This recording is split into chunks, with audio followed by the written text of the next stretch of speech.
You're saying it should be abolished. There'll be a lot of people at home frightened by that prospect. Well, that's because that's what people have been told or missold for a number of years. It's smiling assassin Alex Phillips piggybacking off of the Tories' running down of the institution of the NHS during their time in government to propose scrapping it in favour of one that sounds familiar to the American-style service.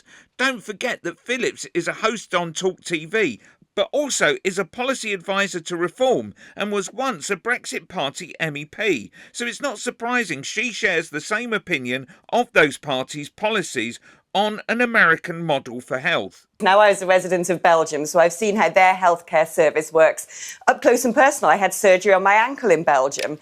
And the point here is what people want is a healthcare service that they can access free at the point of delivery. That must always be maintained, but where they also get patient choice and where they see standards uplifted.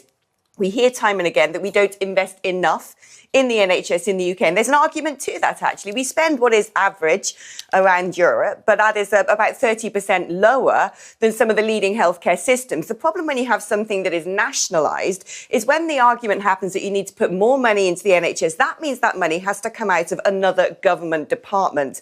That is a political choice. That means taxes have to go up. This is why year after year after year, the resources are not being made available. I think that we can follow some sort of hybrid model, as I have seen operating brilliantly across Europe, where standards are much higher. And frankly, what is happening now in the UK is a more complex model over here, because now 1 in 5 of us have chosen to take out private medical insurance.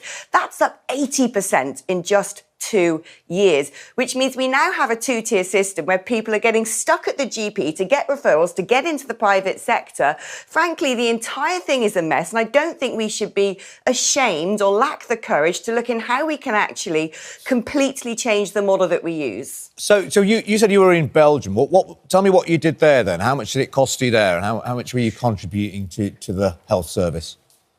Right. Well, basically, your insurance is added to your employment. So when you get your wages at the end of the month, a degree of money is taken out that goes to your private medical insurance, and you're issued with a card. So when you go for treatment, that card just slots into a machine when you go to your polyclinic or the hospital or so on and so forth. And that is how it's handled there.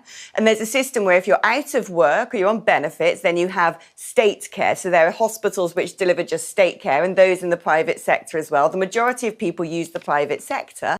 Click here for Phillips on Hate TV.